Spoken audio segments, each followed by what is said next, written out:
नमस्कार साथियों, स्वागत है आपका अपने YouTube चैनल भाषा निकेतन में। साथियों, हिंदी भाषा व्याकरण एवं साहित्य संबंधी जो श्रृंखला चल रही है उसका यह आपका पार्ट 21 है और इससे पहले हम लगभग 20 पार्ट इसके करा चुके हैं। और हिंदी व्याकरण के अंतर्गत आज हम संधि प्रकरण की कुछ महत्वपूर्ण प्रश्नों पर चर्चा करेंगे और ये महत्वपूर्ण प्रश्न जो आपको बहुत ही आगामी परीक्षाओं के लिए कागज साबित होंगे। और साथियों, इन सभी प्रश्नों का हम कोशिश करेंगे कि आपको अच्छे से अच्छा बारीकी से आपको समझा सकें। तो चलिए साथियों, शुरू करते हैं एक एक करके आपका प्रश्न।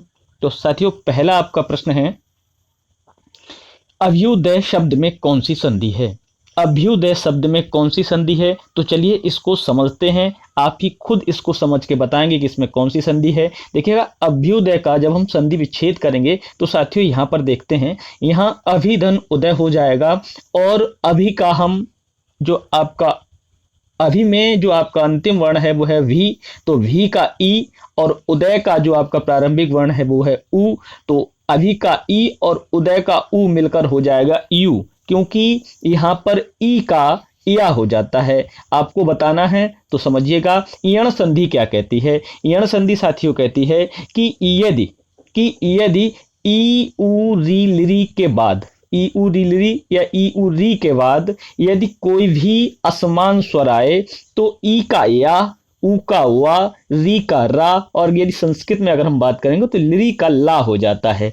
तो यहाँ पर जो ई दिख रहा है आपको, इसका यहाँ पे या हो गया और यहाँ या हो गया और उ का आपकी उ की मात्रा लग गई। तो यहाँ पर आप देख रहे हैं कि अभी में ई का या हो गया तो यू हो गया और आधा भा शेष बचेगा, उसके साथ उ का मात्रा लग जाएगा और अभ्युदय हो जाएगा। तो अभ्युदय जो है आपका यण संधि का उदाहरण है, अर्थात आपकी स्वर संधि का उदाहरण है। तो आपका अगला प्रश्न है, आशा है कि आप इस चीज को समझ सके होंगे। तो साथियों, अगला प्रश्न है, पुनर्जन्म में कौन सी संधि है? तो साथियों, पुनर्जन्म की संधि विच्छेद करेंगे तो सबसे पहले ये होगा पुनः धन जन्म, पुनः धन जन्म। और आप देख रहे हैं जब ये विसर्ग आ गया इसमें तो ये एक विसर्ग संधि का उदाहरण है, लेकिन इसको हम अच्छे से समझेंगे। देखिएगा, जब क्या होता है साथियों, पुनः जन्म में ये पुनर्जन्म कैसे हो गया? तो साथियों, जब विसर्ग के बाद कोई भी आपका व्यंजन आए, स्पर्श व्यंजन आए, है ना, तो उसमें क्या होता है, उस विसर्ग, उस जो विसर्ग होता है उसका रा आदेश हो जाता है। अर्थात विसर्ग के बाद यहाँ पुनः में विसर्ग, उसके बाद व्यंजन, जैसे जा आया, जा क्या है आपका व्यंजन है, तो व्यंजन अगर आता है तो उस स्थान पर आपका क्या होता है, विसर्ग का रा आदेश हो जाता है। तो विसर्ग का रा होगा तो यहां पर हो गया पुनर और यहां हो जाएगा जन्म, और ये आधा रा है, ये रेफ वाला रा है। तो ये जो रेफ वाला रा होता है वो ऊपर चला जाता है, आगे वाला जो आपका व्यंजन या आपका जो वर्ण होता है उस पे जाके लगता है। तो इस आधार पर आपका ये हो गया पुनर्जन्म। तो ये कौन सी संधि का उदाहरण है साथियों? ये आपकी विसर्ग संधि का उदाहरण है। चलिए अगले प्रश्न पर चर्चा करते हैं। देखिए, आपका अगला प्रश्न है, निम्नलिखित में से किस शब्द में व्यंजन संधि है? तो साथियों, हम इन सभी में देखेंगे कि कौन सी व्यंजन संधि है। तो साथियों देखिएगा, आ पर बात करते हैं, है पावक। देखिए, पावक का अगर हम संधि विच्छेद करेंगे तो साथियों ये होगा पौधन अक, पौधन अक। अब हम पौ में औ निकालेंगे और अक का आ लेंगे तो ये औ का आब हो गया। तो साथियों ये क्या कहता है, ये कौन सी संधि का आपका उदाहरण है? तो समझते हैं, अयादि स्वर संधि का उदाहरण। और अयादि स्वर संधि आपकी क्या कहती है, यदि ए ऐ ओ औ के बाद कोई असमान स्वर आए तो ए का अय, ओ का अब, ए का आई का आय और औ का आब हो जाता है। तो साथियों यहां पर हमने औ का आब कर दिया तो औ पौ धन अक, तो उसी तरीके से औ का क्या हो जाएगा, आब, तो ये पौ का हो जाएगा पाव। तो पाव और धन आ इसमें मिल गया तो हो गया पावक। तो ये हो गया आपकी स्वर संधि का उदाहरण जिसमें अयादि स्वर संधि हुई। अगला है प्रतिधन अक्ष। उसी तरीके से प्रति ती का ई निकल गया, अक्ष का आ गया, तो ई और आ या हो गया। तो हम आपको साथियों बताए भी थे कि यह यण संधि का उदाहरण है, तो इस तरीके से ये प्रत्यक्ष हो गया। उसी तरीके से आपका ये भी स्वर संधि का उदाहरण हुआ। अगला आपका सा है नरेश। नरेश का जब हम संधि विच्छेद करेंगे तो साथियों होता है नर धन ईश, और नर धन ईश में नर का रा, तो रा का आ निकाल लिए, ईश का ई निकाल लिए, आ और ई मिलकर ये हुआ ए, और ये आपका गुण संधि का उदाहरण है। और गुण संधि क्या कहती है कि यदि आ या आ के पश्चात, आ या आ के पश्चात यदि कोई स्वर आए, कौन सा स्वर, उनमें से ई, उ, री और लिरी, ई उ री लिरी आए, तो आ और ई के योग से ए, आ और उ के योग से ओ, आ और री के योग से अर, और आ और ली के योग से अल हो जाता है। तो यहां है आ और ई, और आ और ई के योग से आपका क्या होगा, ए होगा। तो इस तरीके से नर धन ईश नरेश हो गया। और आपका देखते हैं अगला दा क्या कहता है, जगन्नाथ जो है, इसकी संधि विच्छेद जब करेंगे तो ये हो जाएगा जगत धननाथ। तो जगत धननाथ साथियों, इसमें देखते हैं ता जो आपका प्रथम जो आपका पद है उसका अंतिम वर्ण यहां पर ता है, और ता के बाद यदि कोई आपका कौन सा पंचमा अक्षर आता है, अर्थात आपके प्रत्येक वर्ग का पांचवा अक्षर आता है, जैसे का खा गा घा गा पांचवा अक्षर अंगा हो गया, चा छा जा जा या ये पांचवा अक्षर यहाँ हो गया। उसी तरीके से कोई भी पंचमा अक्षर आता है तो उसमें जो ता होता है, अर्थात जो आपका प्रथम पद है उसका अंतिम वर्ण अगर ता या दा होता है तो ता या दा का ना आदेश हो जाता है ना। तो यहां पर हो जाएगा जगत धननाथ का, ता के स्थान पर ना हो जाएगा तो ये हो जाएगा आपका जगन्नाथ। तो साथियों यहां पर आपका स्वर की कहानी नहीं है, यहां ता और दा व्यंजन है, पंचमा अक्षर भी आपका व्यंजन है, अर्थात यह व्यंजन संधि का उदाहरण है। तो आपका यह है दा ऑप्शन इसका सही है। अगला आपका प्रश्न है चौथा, राजर्षि शब्द में कौन सी संधि है। तो राजर्षि शब्द में कौन सी संधि है आपको बतानी है इनमें से, चलिए देखते हैं, समझते हैं, आप स्वयं इसको बताएंगे। देखिए, राजधन ऋषि, राज में जा का आ लिए, ऋषि में री लिए, आ और री मिलकर हो गया अर। अब ये अर जब अर मिला तो राजर धनशी हो गया, और रा ऊपर हुआ तो ये हो जाएगा राजर्षि। तो ये गुण संधि का उदाहरण है। हमने आपको भी बताया था आया आ के पश्चात यदि री आए तो उसका अर हो जाता है। तो साथियों ये गुण संधि में हम आपको बताए थे, तो आपका ये दा ऑप्शन गुण संधि इसका सही उदाहरण होगा। तो अब देखिए आपका अगला प्रश्न है, किस शब्द की संधि गलत है, इसमें से आपको बताना है गलत किस शब्द की संधि है।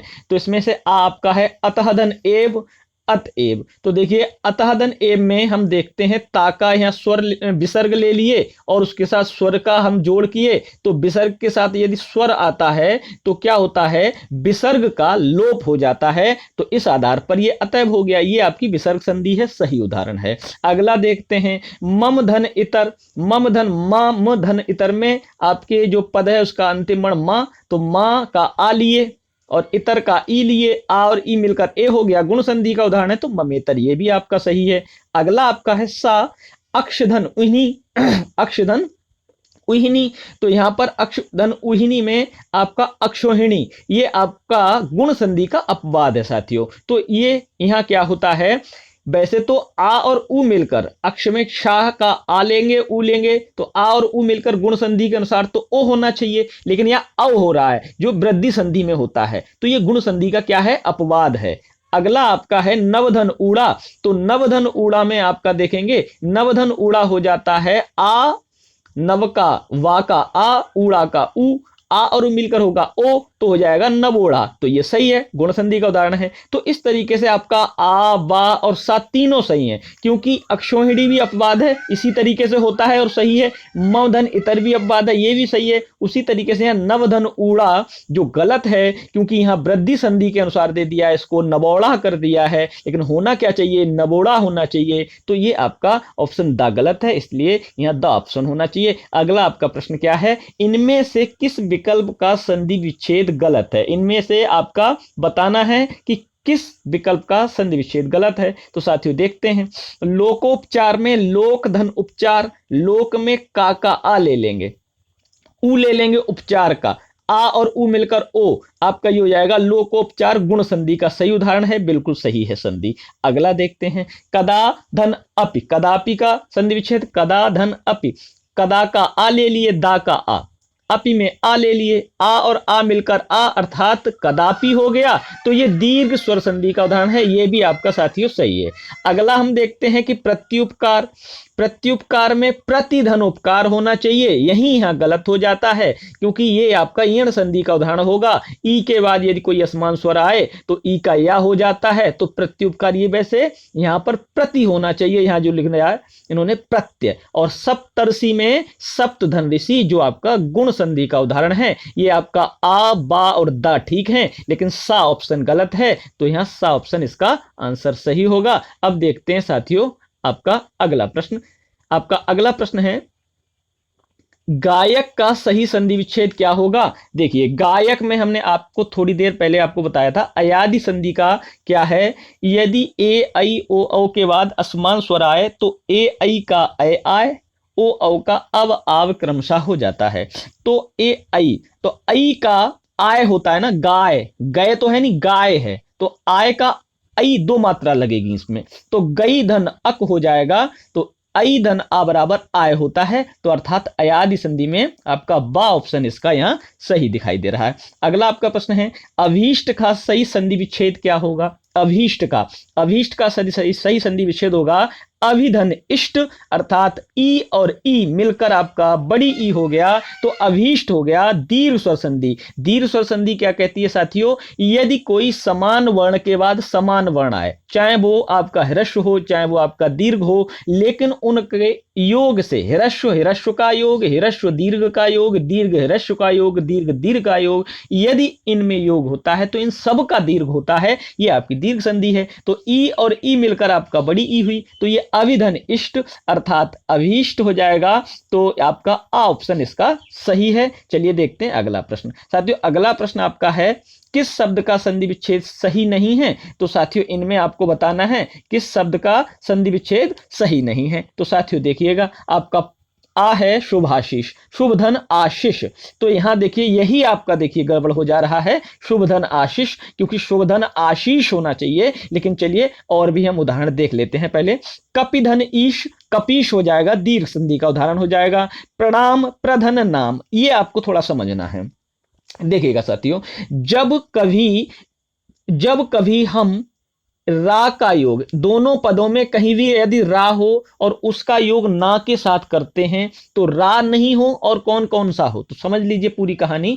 रा, री और शा, कौन सा शा, मूर्धन्य शा, जिसको आप षटकोण शा कहते हैं, वो शा हो, तो इन सब के साथ यदि ना का भी योग कहीं हो रहा है तो साथियों यहां उस ना का योग करने पर अर्थात संधि करने पर ना का अणकार आदेश होता है। ना माने नल, अणकार माने जो आपका अणा होता है, टा का पंचमाक्षर, टा वर्ग का पंचमाक्षर अणा जो होता है वो आदेश हो जाता है। तो प्रधन नाम को जब संधि करेंगे तो प्रणाम हो जाएगा, ये आपका व्यंजन संधि का उदाहरण है साथियों। जैसे रामायण में भी रामधन अयन, रामधन अयन, तो यहां जब योग करते हैं तो रामायण हो जाता है। चलिएगा साथियों समझ में आया होगा आशा करता हूं। देखिएगा अब है प्रत्याशा। प्रत्याशा को आप जब विच्छेद करेंगे तो प्रतिधन आशा, और प्रति आशा में देखिए ती का ई आ गया, आशा का आ गया, ई और आ मिलकर या हो गया, तो यहां इस तरीके से प्रत्याशा हो गया।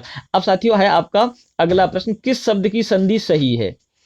अभिधन अर्थी, यहां पर आपका हो जाएगा अभ्यर्थी, तो यहां पर देखिएगा अभ्यर्थी जो आपका यहाँ ऑप्शन में गलत है। तो इसी तरीके से आपके अगले दिक मंडल में आपका दिंग मंडल होगा, क्या होगा, दिग मंडल होगा। दिंग मंडल यहां पर देख रहे हैं का, ये समझ लीजिएगा का पंचमा अक्षर होना है। जब कभी का के बाद कोई भी पंचमा अक्षर आता है तो उस का अपने पंचमाक्षर में आदेश हो जाता है, तो दिग्मंडल। मातृ आदेश में आपका री का क्या हो जाएगा, रा हो जाएगा यण संधि के अनुसार। उसी तरीके से महीधन इंद्र में आपका ई और ई दीर्घ संधि के अनुसार आपका बड़ी ही हो जाएगा। तो इस तरीके से आप देखेंगे, इसमें से जो आपका उदाहरण गलत है वो है आपका बा, आपका दिक मंडल कर दिया है, जो दिंग मंडल होना चाहिए, तो बा ऑप्शन आप देख लेंगे। तो इस तरीके से साथियों ये आपके संधि विच्छेद के 10 प्रश्न महत्वपूर्ण हुए। तो साथियों आज का आपका प्रश्न है, आपको जो कमेंट सेक्शन में जिसका जवाब देना है,